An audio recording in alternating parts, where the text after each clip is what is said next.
नमस्कार दोस्तों, हरे कृष्णा, राधे राधे। सरतिला एकादशी आने वाली है। सरतिला एकादशी कब है, क्या क्या क्या नियम होता है, इसके ऊपर डिटेल्स वीडियो मैंने ऑलरेडी अपलोड किया है। आप उस वीडियो को चेक कीजिएगा तो आपको समय वगैरह सब कुछ पता चल जाएगा, पारण के समय इत्यादि। तो इस वीडियो में हम देखेंगे हमारे सबसे प्यारा लड्डू गोपाल जी की पूजन इस दिन कैसे किया जाता है। आप चाहे तो इस पूजा को अपनी मंदिर में कर सकते हैं या अलग से इस तरह का पटला बिछा कर भी कर सकते हैं। मैंने एक पटला लिया, उसके ऊपर पीला कपड़ा बिछा दिया और एकादशी के दिन पीले रंग का विशेष महत्व होता है। मैंने यहाँ पे ब्लू स्वेटर पहन के रखा है, पर कोशिश कीजिएगा जिस दिन एकादशी होगी उस दिन कोई लाइट कलर का स्वेटर या कपड़े पहनाने के लिए। तो आप पिंक पहन सकते हैं, ऑफ वाइट पहन सकते हैं और सबसे अच्छा जो होता है वो है येलो पहनना, यानी कि पीला कपड़ा पहनना। अब देखिए, एक थाल हमने रेडी कर लिया है, इसके ऊपर तिल की मैंने आसन लगाया है। इसके ऊपर हम अपने गोपाल जी को विराजमान करेंगे। तिल की ज़्यादा से ज़्यादा प्रयोग इस दिन आपको जरूर करनी चाहिए। गोपाल जी के लिए हमने बनाया है उपटन। और उपटन हमने कैसे बनाया है, तो तिल को थोड़ा सा कूट लिया है और इसके ऊपर मिक्स किया है चंदन, तो एक बहुत ही बढ़िया उपटन बन के तैयार हो गया है। इस उपटन को हम भगवान को लगाएंगे और थोड़ा सा अपना भी यूज़ करेंगे भगवान को लगाने के बाद। थोड़ी सी सही, लेकिन इस दिन एक नियम के हिसाब से हमें तिल की उपटन जरूर लगानी चाहिए। तो देखिए, तिल को थोड़ा सा मैंने जल में भिगो के रख दिया था, इसके बाद चंदन से अच्छी तरह से मिक्स कर लिया है, तो बहुत ही बढ़िया उपटन तैयार हो गया है। और ये है हमारा पहला यूज़, यानी कि तिल मिश्रित जल से स्नान और तिल का उपटन लगाना। तो ठाकुर जी को हमने बहुत अच्छे से उपटन लगा दिया और अच्छी तरह से मलमल के ठाकुर जी को स्नान करा देंगे। कहते हैं कि बहुत सारा बीमारी इससे दूर भी हो जाती है और जो चर्म रोग से पीड़ित है उनको आज के दिन तिल का उपटन जरूर लगाना चाहिए। इससे बहुत अच्छा रिजल्ट मिलती है, चर्म रोग दूर रहता है। और स्नान के पानी में भी तिल जल मिक्स करके ही आपको स्नान करना है। तो इन कुछ बातें हैं जो इस दिन विशेष माना जाता है। इस बातों का ध्यान रखते हुए आज हम गोपाल जी की पूजन करेंगे। इसके बाद देखिए, हम एक लोटे में जल ले लिया है। मेरी जो ये जल है थोड़ी सी हल्का गर्म है, क्योंकि अभी यहाँ पे ठंडा बहुत ज़्यादा है। तो मैंने गोपाल जी को हमेशा ही ठंडे के समय गर्म पानी से स्नान कराती हूँ। इसमें थोड़ी सी हमने तिल डाल दिया और भगवान को ओम भगवते वासुदेवाय नमो नमः, ओम भगवते वासुदेवाय नमो नमः, ओम भगवते वासुदेवाय नमो नमः, इस तरह से बोलते हुए भगवान को स्नान कराएंगे। अच्छा, एक बात ध्यान रखें, ये जो उंगली होती है ना, थम जिसे कहते हैं ना, ये हमें ना भगवान के ऊपर नहीं लगाना चाहिए। पर मेरा बार बार लग जाता है, लेकिन ये जो होता है शुक्र ग्रह का थम जो होता है ना, ये भगवान के ऊपर नहीं लगाना चाहिए। इस बात का विशेष ध्यान रखें अगर संभव है तो भगवान का स्नान हो गया। अब हम करेंगे अंगपोषण। अंगपोषण में आप जो कपड़े यूज़ करेंगे वो गोपाल जी के ही टॉवल होना चाहिए, दूसरे किसी चीज़ में यूज़ नहीं कीजिएगा, क्योंकि वो भगवान का जो टॉवल होता है ना, वो बाकी चीज़ों में यूज़ नहीं करना चाहिए।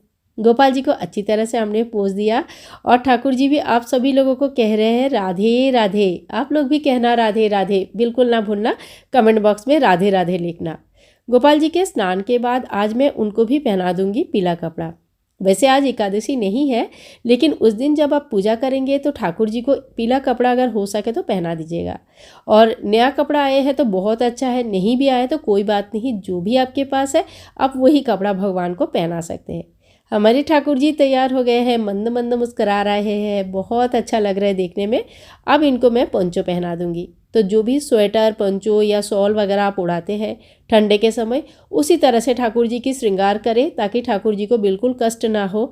और डेली जो ठाकुर जी की सेवा हम करते हैं ना, उसी तरह से ठाकुर जी का हम स्वागत करेंगे, सेवा करेंगे। अब हम लगाएंगे तिल की आसन। एक हमारे लड्डू गोपाल जी के लिए, उनको हम विराजमान करेंगे। और जो दूसरी आसन हमने लगाया वो लगाया है हमारे दीपक की स्थापना करने के लिए।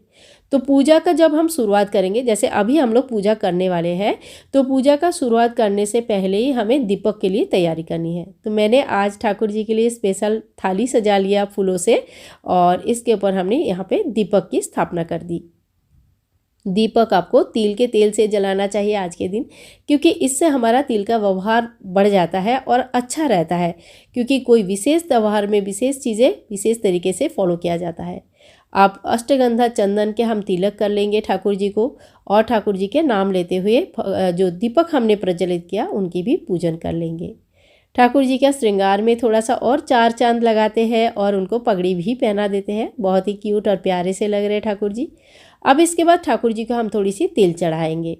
तो जब भी आप ठाकुर जी को कुछ चढ़ाते हैं, जब भी आप तिलक करते हैं, तो मन ही मन ओम नमो भगवते वासुदेवाय नमः इस मंत्र का जप कीजिएगा। ज़्यादा से ज़्यादा हरे राम हरे कृष्ण का जप कीजिएगा। बिल्कुल बात करते हुए, इधर उधर देखते हुए पूजा करने से ना उसका फल बहुत कम हो जाता है।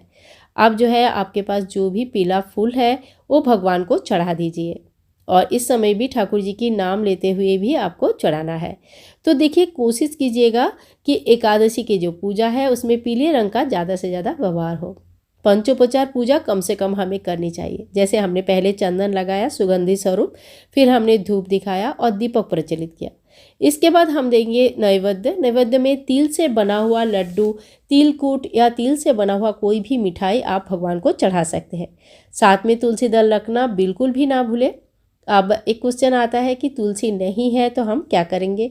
तो देखिए, तुलसी अगर सूख गई है तो सूखा लकड़ी भी आपके पास होगा, तो सूखा लकड़ी को भी आप भोग में लगा सकते हैं। ठीक है।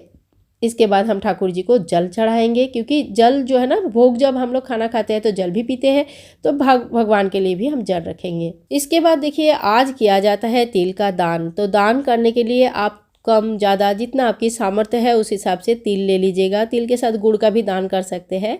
और जब भी दान करेंगे साथ में आपको कुछ दक्षिणा जरूर देनी है। दान कितना करेंगे, दक्षिणा कितना रखेंगे, यह आपके इच्छा और सामर्थ्य के ऊपर डिपेंड करता है।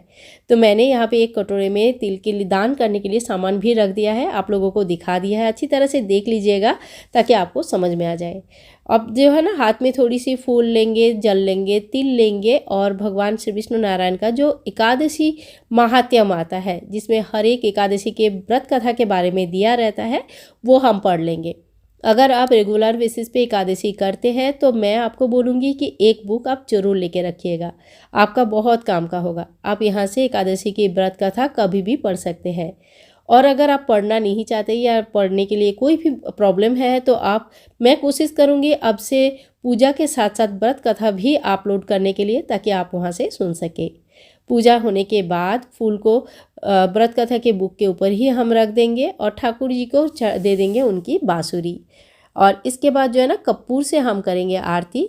जो भी आरती आपको आता है उस आरती आप गा सकते हैं, और नहीं आता है तो देखिए बुक के पीछे भी आरती दिया रहता है, वहाँ से पढ़ सकते हैं, या तो कहीं से लगाकर भी सुन सकते हैं। हमारे शास्त्र में सुनना, बोलना, पढ़ना हर चीज़ की विशेष महत्व माना जाता है।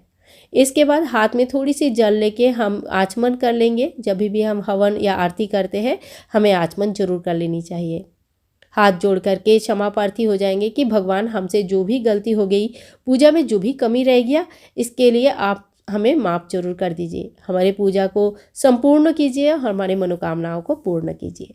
तो भगवान से आरजी इसी तरह से लगाया जाता है। और आज के दिन आपको तिल का 6 प्रकार का व्यवहार जरूर करनी चाहिए, जिसमें सबसे अंत में आता है तिल का हवन। अगर हो सके तो मैं हवन विधि भी अपलोड कर दूंगी, आप लोग जरूर देखिएगा। इस दिन आप तिल मिश्रित जल से सूर्य नारायण को अर्घ जरूर दीजिएगा। और साथ में तर्पण अगर घर पर आपका कोई करते हैं तो अपने पूर्वज को तिल मिश्रित जल से तर्पण जरूर करना चाहिए।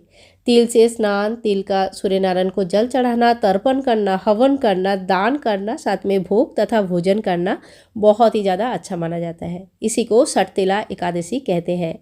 आज की वीडियो आप लोगों को कैसे लगा जरूर मुझे बताना। और अगर वीडियो पसंद आती है तो प्लीज़ प्लीज़ प्लीज़ आप लाइक कर दीजिएगा। आपके लाइक मुझे बहुत मोटिवेट करते हैं आपके लिए और भी बहुत सारे प्यारे प्यारे वीडियोज़ लाने के लिए। आप सटतिला एकादशी के बारे में और क्या इन्फॉर्मेशन चाहते हैं या और क्या आप देखना चाहते हैं, हमें कमेंट करके लिखना बिल्कुल भी ना भूलें।